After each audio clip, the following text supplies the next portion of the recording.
Imagine Sherlock Holmes and House MD had a baby.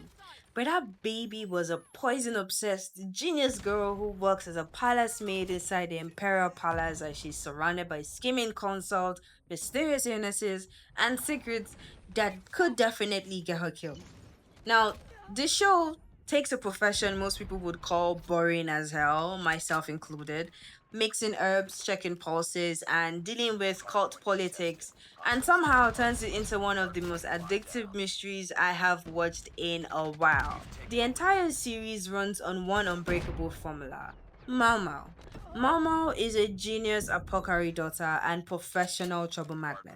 She gets sent by her dad to deliver some medicine with a quick warning to watch out for kidnappers. So, naturally, she gets kidnapped 10 minutes later and sold to the Rare Palace, which is basically the Emperor's very own luxury harem and baby making factory. She's at the bottom of the food chain here, and Mama's master plan is to keep her head down, work hard, and in 2 years she'll be free to go back. It's that simple. Except Mama isn't a simple person. She's way too smart and way too nosy to ignore a mystery, so she cracks the case of the cursed dead babies.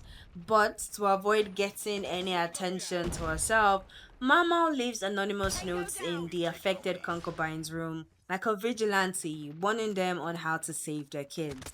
But she gets caught for the horrible crime of literacy and gets promoted to the deadliest gig in the palace as a royal poison tester for Lady Gyoko. But for Mama, becoming the official poison tester was like winning the lottery. Because after years of voluntarily poisoning herself like a mad scientist, she's built up a little something one would call an immunity. But doctors would call it a miracle.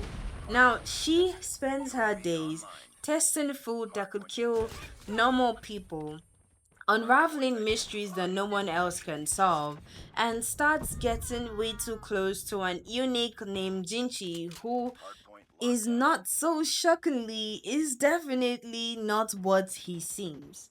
What actually had me glued to my screen is how Mama's mind operates. She doesn't jump to the obvious or dramatic conclusions like us ladies. She goes straight to motive every damn time. For instance, take the instance wall ghost incident. A concubine sleepwalking and dancing like a possessed woman every night. Now, everyone buys her tragic backstory, but not Mama. Mama is not so easily tricked.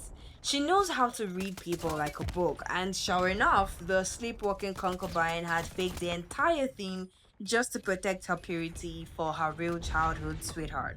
What I love about Mama is that she couldn't care less about fame.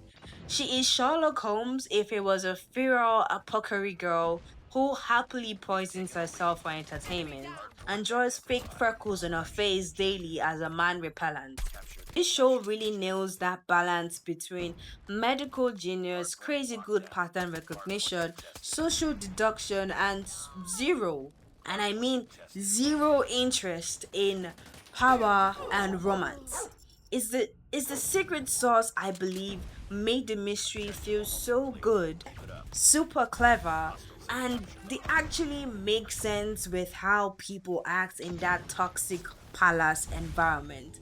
That being said, though, the story does get a bit overwhelming sometimes. You see, there are tons of characters, and all the concubines, all the ladies in waiting, eunuchs, officials, brothel folks, and political snakes, plus decades of grudges, baby swaps, and complicated schemes, and oh my dear, it can get thick. But as you keep watching, it carries you along. Mama's Solutions pulls you right back in. The pieces click and the payoffs are worth it. At the end of the day, it is night, but the Apocalypse Diaries is one of the smartest, most rewatchable anime you will find. Mama is an absolute treasure. The beautiful animation, flawless comedy timing, and those perfect aha moments easily make up for the occasional density. It is peak television.